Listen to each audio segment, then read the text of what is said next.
Hello and welcome back, everyone. Ragnarok, aka Auto Resolve, here with part 3, chapter 3 of our Total War Warhammer 3 DRIZZT DO'URDEN campaign.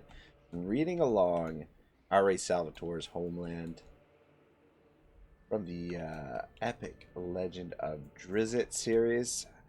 Excited for this.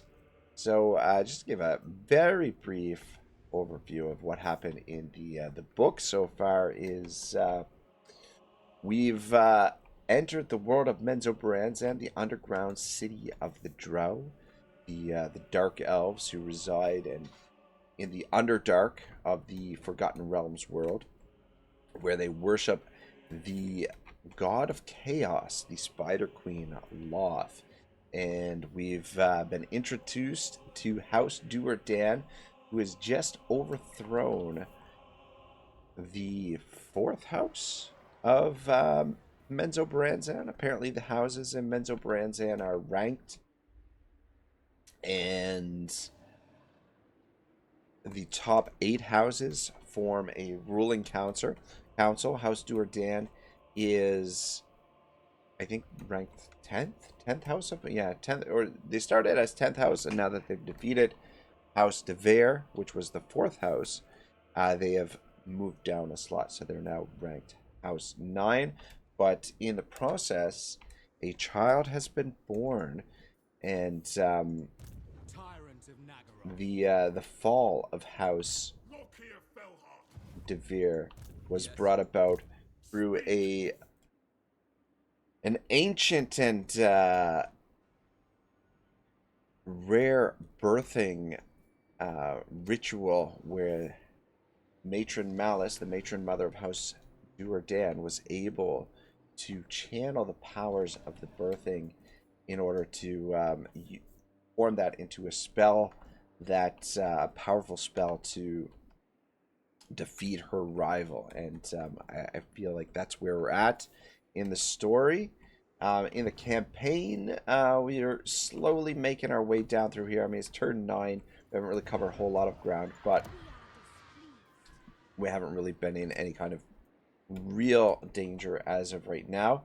The goal today is to get into Fu Chao, which may or may not be somewhat of a tall order. The siege, I hate doing sieges without proper siege equipment, but we've got DRIZZT DO'URDEN in here to even the odds. Plus we've got the black arcs, and I believe soon we should have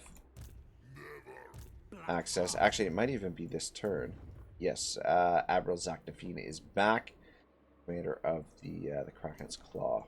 So, all right, yeah. Without further ado, you guys are probably don't want to listen to me ramble on here. Let's crack open chapter 3.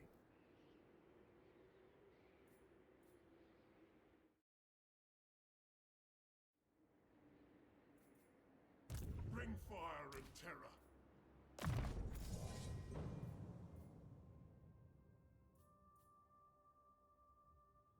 The Legend of DRIZZT, Book 1, R.A. Salvatore, Chapter 3, The Eyes of a Child. Massage, young apprentice, which at this point in his magical using career meant that he was no more than a cleaning attendant, leaned on his broom and watched as Alton de Vere moved through the door into the highest chamber of the spire. Massage almost felt sympathy for the student, who had to go in and face the Faceless One.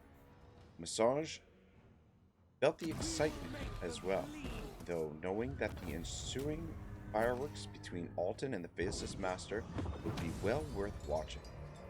He went back to his sweeping, using the broom as an excuse to get farther around the curve of the room's floor, closer to the door. "You requested my presence, Master Faceless One," Alton de Vere said again, keeping one hand in front of his face and squinting to fight the brilliant glare of the room's 3 lighted candles. Alton shifted uncomfortably from one foot to the other just inside the shadowy room's door. Hunched across the way, the Faceless One kept his back to the young de Vere. Better to be done with this cleanly, the Master reminded himself. He knew, though, that the spell he was now preparing would kill Alton before the student could learn his family's fate, before the Faceless One could fully complete Dinin Duerden's final instructions. Too much was at stake. Better to be done with this cleanly. Alton began again, but he prudently held his words and tried to sort out the situation before him. How unusual to be summoned to the private chambers of a master of the academy before the day's lessons had even begun. When he first received the summons, Alton feared that he had somehow failed one of his lessons. That could be a fatal mistake in sorcerer. Alton, who was close to graduation, but the disdain of single master could put an end to that. He had done quite well in his lessons with the Faceless One, and even believed that this mysterious master favored him. Could this call be simply a courtesy of congratulations on his impending graduation? Unlikely, Alton realized against his hopes. Masters of the Drow Academy did not often congratulate students. Alton then heard quiet chanting and noticed that the master was in the midst of spellcasting. Something cried out is very wrong to him now. Something about this whole situation did not fit the strict ways of the academy. Alton set his feet firmly and tensed his muscles, following the advice of the motto that had been drilled into the thoughts of every student at the academy, the precept that kept Drow elves alive in a society so devoted to chaos. Be prepared. The doors exploded before him, showering the room with stone splinters and throwing Massage back against the wall. He felt the show well worth both the inconvenience and the new bruise on his shoulder when Alton DeVere scrambled out of the room. The student's back and left arm trailed wisps of smoke, and the most exquisite expression of terror and pain that Massage had ever seen was etched on the DeVere noble's face. Alton stumbled to the floor and kicked into a roll, desperate to put some ground between himself and the murderous master. He made it down and around the descending arc of the room's floor and through the door that led into the next lower chamber, just as the Faceless One made his appearance at the sundered door. The master stopped to spit a curse at his misfire, and to consider the best way to replace his door. Clean it up, he snapped at Massage, who was again leaning casually with his hands atop his broomstick and his chin atop his hands. Massage obediently dropped his head and started sweeping the stone splinters. He looked up as the Faceless One stalked past, however, and cautiously started after the master. Alton couldn't possibly escape, and this show would be too good to miss. The third room, the Faceless One's private library, was the brightest of the four in the spire, with dozens of candles burning on each wall. Damn this light, Alton spat, stumbling his way down through the dizzying blur to the door that led to the Faceless One's entry hall, the lowest room of the master's quarters. If he could get down from this spire and outside of the tower to the courtyard of the academy, he might be able to turn the momentum against the master. Alton's world remained the darkness of Menzoberranzan, but the Faceless One, who had spent so many decades in the candlelight of sorcerer, had gone accustomed to using his eyes to see shades of light, not heat. The entry hall was cluttered with chairs and chests, but only one candle burned there, and Alton could see clearly enough to dodge or leap any obstacles. He rushed to the door and grabbed the heavy latch. It turned easily enough, but when Alton tried to shoulder through, the door did not budge, and a burst of sparkling blue energy threw him back to the floor. Curse this place, Alton spat. The portal was magically held. He knew a spell to open such enchanted doors, but doubted whether his magic would be strong enough to dispel the castings of a master. In his haste and fear, the words of a Duermer floated through Alton's thoughts in an undecipherable jumble. Do not run, DeVere, came the Faceless One's call from the previous chamber. You only lengthen your torment. Curse upon you too, Alton replied under his breath. Alton forgot about the stupid spell. It would never come to him in time. He glanced around the room for an option. His eyes found something unusual halfway up the side wall in an opening between two large cabinets. Alton scrambled back a few steps to get a better angle, but found himself caught within the range of candlelight, within the deceptive field where his eyes registered both heat and light. He could only discern that this section of the wall showed a uniform glow and heat spectrum, and that its hue was subtly different from the stone of the walls. Another doorway? Alton could only hope his guess to be right. He rushed back to the center of the room, stood directly across from the object, and forced his eyes away from the infrared spectrum, fully back into the world of light. As his eyes adjusted, what came into view both startled and confused the young DeVere. He saw no doorway, nor any opening with another chamber behind it. What he looked upon was a reflection of himself, and a portrait of the room he now stood in. Alton had never, in his 55 years of life, witnessed such a spectacle, but he had heard the masters of sorcerer speak of these devices. It was a mirror. A movement in the upper doorway of the chamber reminded Alton that the faceless one was almost upon him. He couldn't hesitate to ponder his options.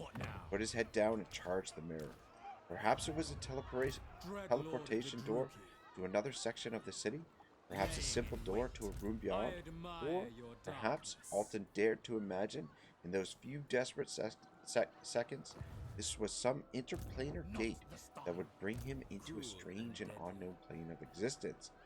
He felt the tingling excitement of adventure pulling him on as he neared the wondrous thing.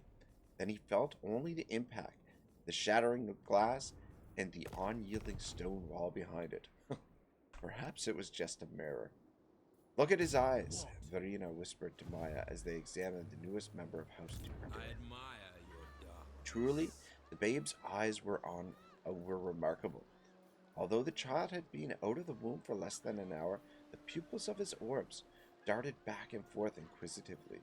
While they showed the expected radiating glow of eyes seeing into the infrared spectrum, familiar redness was tinted by a shade of blue, giving them a violet hue.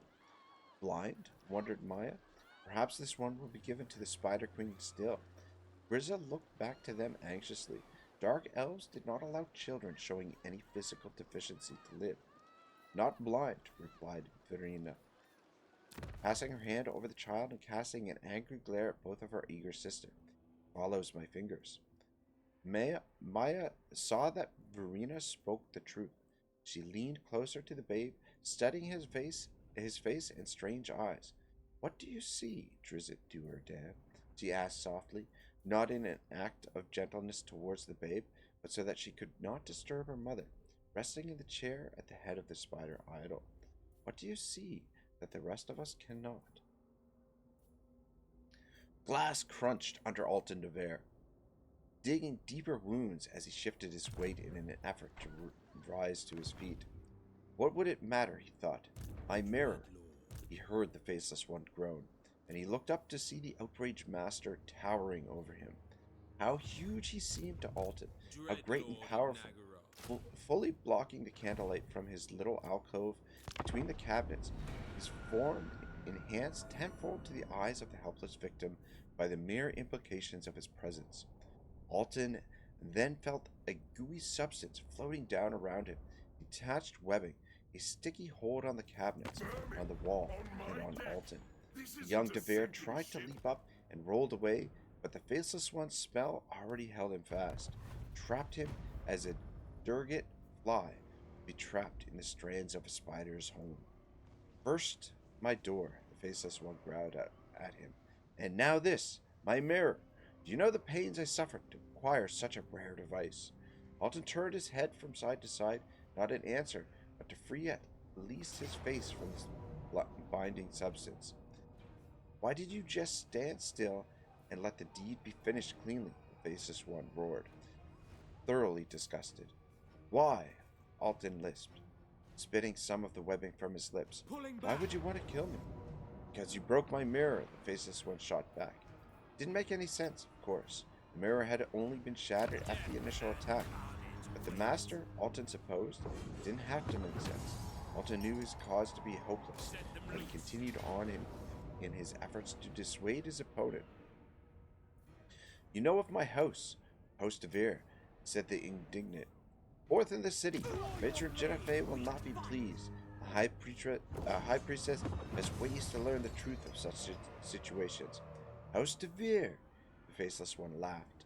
Perhaps the torments that Dinin Du'Urden had requested would be in line after all. Alton had broken his mirror. 4th house! Alton spat. Foolish youth. The faceless one cackled. House de Vere is no more. Not 4th, not 54th. Nothing. Alton slumped, though the webbing did its best to hold his body erect. What could the master be babbling about? They are all dead, the faceless one taunted. Matron Jennifer sees Loth more clearly this day. Alton's expression of horror pleased the disfigured master. All dead, he snarled one more time, except for poor Alton, who lives on to hear his family's misfortune. The oversight shall be reminded now, the faceless one raised his hands, cast a spell. Who? Alton cried. The faceless one paused and seemed not to understand. What house did this? The doomed student clarified. For what conspiracy have the houses brought down de Vere? Ah, you should be told, replied the faceless one, obviously enjoying the situation.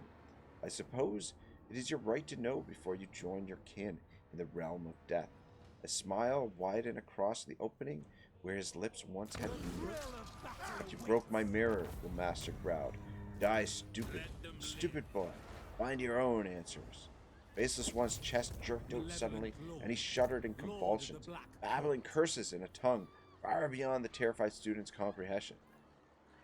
What vile spell did this disfigured master have prepared for him, so wretched that its chant sounded in an arcane language foreign to learned Alton's ears, so unspeakably evil that its semantics jerked on the very edge of its caster's control? The faceless one then fell forward to the floor and expired. Stunned, Alton followed the line of the master's hood down to his back, the tail of a protruding dart. Alton watched the poisoned thing as it continued to shudder from the body's impact. Then he turned his scan upward to the center of the room where the young cleaning attendant stood calmly. Nice weapon, faceless one, Massage beamed, rolling a two-handed, crafted crossbow over in his hands, drew a wicked smile at Alton, and fitted another dart. Matron Malice hoisted herself out of her chair and wheeled herself to her feet. Out of the way, she snapped at her daughters. Maya and Verena scooted away from the spider idol and the baby. See his eyes, Matron Mother? Verena dared to remark. They are so unusual. Matron Malice studied the child. Everything seemed in place, and a good thing too, for Nalfine, elder boy of House Du'Urden, was dead, and this boy, DRIZZT, would have a difficult job replacing the valuable son. His eyes, Verena said again. The matron shot a venomous look, but bent low to see what the fuss was about. Purple, Malice said, startled. Never had she heard of such a thing. He is not blind, Maya said, quick to put in, seeing the disdain spreading across her mother's face. Fetch the candle, Matron Mother ordered. Let us see how these eyes appear in the world of light. Maya and Verena reflexively headed for the sacred cabinet, but DRIZZT cut them off. Only a high priestess may touch the holy item, she reminded them in a tone carried the weight of a threat. She spun around haughtily, reached into the cabinet, and produced a single half-used red candle. Clerics hid their eyes, and Matron Malice put a prudent hand over the baby's face as DRIZZT lit the sacred candle. It produced only a tiny flame, but to Drow eyes it came as a brilliant intrusion. Bring it, said Matron Malice after several moments of adjusting. DRIZZT moved the candle near DRIZZT, and Malice gradually slid her hand away. It does not cry, DRIZZT remarked, amazed that the babe could quietly accept such a stinging light. Purple again, whispered the matron, paying no heed to her daughter's rambling. In both worlds, the child's eyes show as purple. Verena gasped audibly when she looked again upon her tiny brother and his striking lavender orbs. He is your brother, Matron Malice reminded her, viewing Verena's gasp as a hint of what might come. When he grows older and those eyes pierce you so, remember on your life that he is your brother. Verena turned away, almost blurting a reply she would have regretted making. Matron Malice's exploits with nearly every male soldier of the Du'Urden house, and many others that the seductive matron managed to sneak away from the other houses, were almost legendary in Menzo Branzan. Who was she to be spouting reminders of prudent and proper behavior? Verena bit her lip and hoped that neither Brizza nor Ballas had been reading her thoughts at that moment. Menzo Baranza, thinking such gossip about a high priestess, whether or not it was true, got you painfully executed. Her mother's eyes narrowed, and Verena thought she had been discovered. It is yours to prepare, Matron Malice said to her. Maya is younger, Verena dared to protest. I could attain the level of high priestess in but a few years if I may keep my studies. Or never, Matron sternly reminded her. Take the child to the chapel proper, wean him to words, and teach him all that he will need to know properly serve as a page prince of House Do'Urden. I will see to him, Brizza offered, one hand subconsciously slipping to her snake-headed whip. I do not enjoy teaching Mia. I do so enjoy teaching males their place in our world. Malice glared at her. You are a high priestess. You have other duties more important than word weaning a male child. Then to Verena, she said, the babe is yours. Do not disappoint me in this. The lessons you teach DRIZZT will reinforce your own understanding of our ways. This exercise at mothering will aid you in your quest to become a high priestess. She let Verena take a moment to view the task in a more positive light. Then her tone became unmistakably threatening once again. It may aid you, but it surely can destroy you. Verena sighed, but kept her thoughts silent. The chore that Matron Malice had dropped on her shoulders would consume the bulk of her time for at least 10 years. Verena didn't like the prospects. She and this purple-eyed child together for 10 long years. The alternative, however, the wrath of Matron Malice Do'Urden, seemed a worse thing by far. Alton blew another whip from his mouth. You are just a boy, an apprentice, he stammered. Why would you kill him? Visage finished the thought. Not to save you, if that's your hope. He spat down at the faceless one's body. Look at me, a prince of the 6th house, a cleaning steward for that wretched Hunet. Alton cut in. House Hunet, the 6th house. The younger drow put a finger to pursed lips. Wait, he remarked with a wide knee, an evil smile of sarcasm. You're the 5th house now, I suppose. De Vere wiped out. Not yet, Alton growled. Momentarily, Massage assured him, fingering the crossbow quill. Alton slumped even farther back in the web. To be killed by a master was bad enough, but the indignity of being shot down by a boy. I suppose I should thank you, Massage said. I'd planned to kill that one for many weeks. Why? Alton pressed his new assailant. You would dare to kill a master of sorcery simply because your family put you in servitude to him? Because he would snub me, Massage yelled. 4 years I've slaved for him. That back end of a carrion crawler. Cleaned his boots, prepared salve for his disgusting face. Was it ever enough? Not for that one. He spat at the corpse again and continued, talking more to himself than to the trapped student. Nobles aspiring to wizardry have the advantage of being trained as apprentices before they reach the proper age for entry in sorcery. Of course, Alton said. I myself trained under... meant to keep me out of sorcerer, Massage rambled, ignoring Alton altogether. Should have forced me into Mealy McGree, fighter school. Instead, the fighter school. My 25th birthday is only 2 weeks away. Massage looked up, as though he suddenly remembered that he was not alone in the world. I knew I must kill him, continued, now speaking directly to Alton. Then you come along and make it all so convenient. Student and master killing each other in a fight? It has happened before. Who would question it? I suppose. Then that I should thank you, Alton de Vere of no host worth mentioning. Massage chided with a low, sweeping bow. Before I kill you, I mean. Wait, cried Alton. Kill me to what gain? Alibi. But you have your alibi, and we can make it better. Explain, said Massage, who admittedly was in no particular hurry. Faceless One was a high-level wizard. The webs weren't going anywhere anytime soon. Free me, Alton said earnestly. Can you be as stupid as the Faceless One proclaimed to you? Alton took the insult stoically. The kid had the crossbow. Free me so that I may assume the Faceless One's identity, explained. The death of a master arouses suspicion, and if no master is believed dead... And what of this? Massage asked, kicking the corpse. Burn it, said Alton, his desperate plan coming into focus. Let it be Alton de Vere. House de Vere is no more, so there would be no retaliation, no questions. Massage seemed skeptical. Faceless One was particularly a hermit, Alton reasoned, and I am near to graduation. Certainly I can handle simple chores of basic teaching after 30 years of study. And what is my game? Alton gawked, nearly burying himself in the webbing, as if the answer were obvious. Master and sorcerer? To call mentor? One who can ease your way through your years of study? And one who can dispose of a witness at his earliest convenience? Massage added slyly. And what then would be my game? Alton shot back. To anger Hosunet, fifth in all the city, and I with no family at my back? No, young master. I'm not as stupid as the Faceless One named me.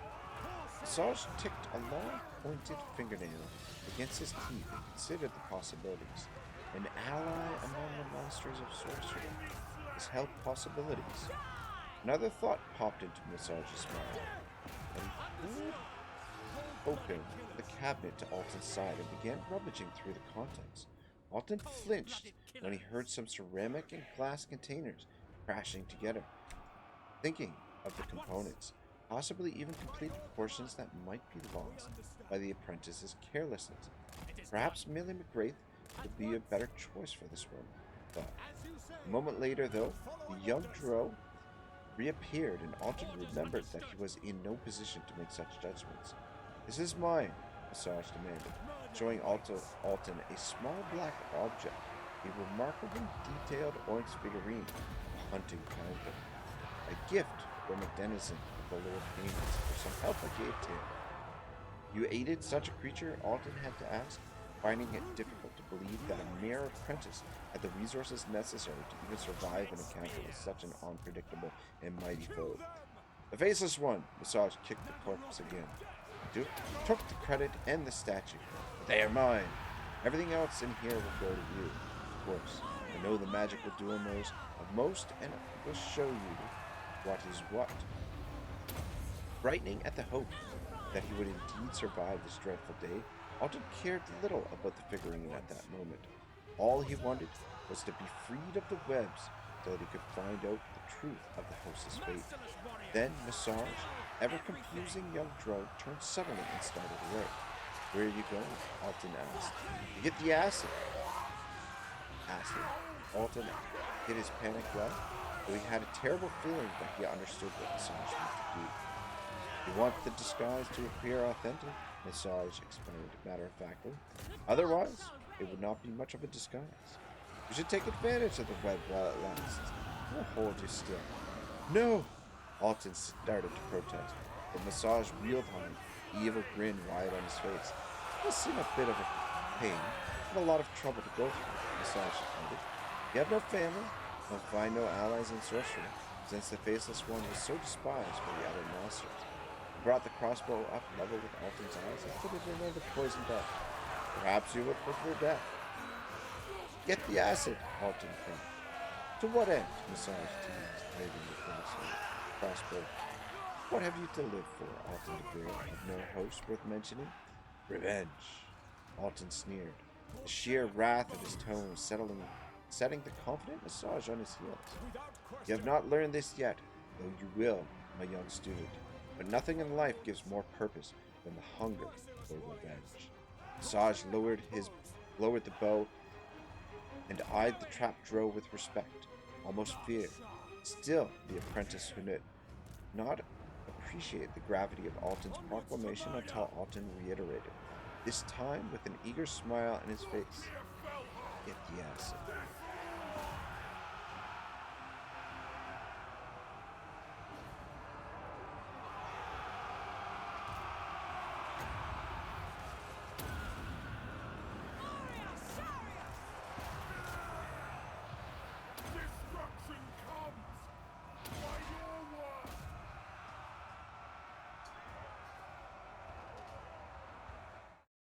Alright, well, that does it for Chapter 3. So, apparently, Alton DeVere is going to live.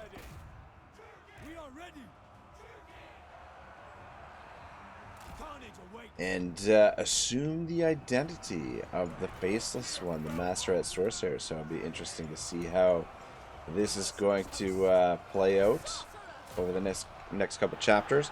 I'll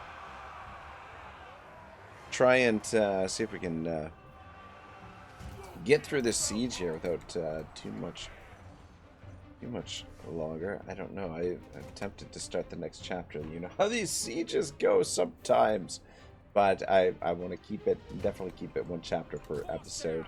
A little bit of trouble here with the, whatchamacallit, with the walls. I tried positioning them here, but because the door ended up being open, the capture point here, they ended up going through here. So, I guess you just got to be really careful with your commands. But yeah, getting these guys up on the walls to shoot down should make things a little bit easier, but I feel like things are going fairly well so far. Put the spears up front, the spears and the Corsairs that don't have the actual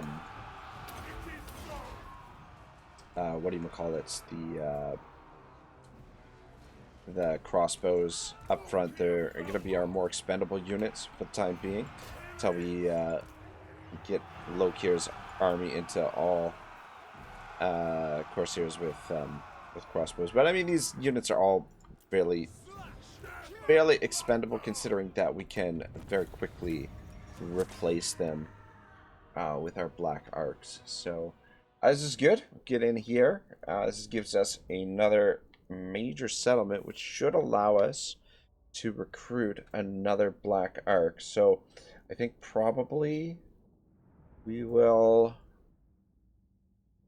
take advantage of that. Try and capture as many of these major settlements and then just recruit as many black arcs as possible and just fill them all up. Build a massive army, as is usually the way I like to go about things. Oh, yeah.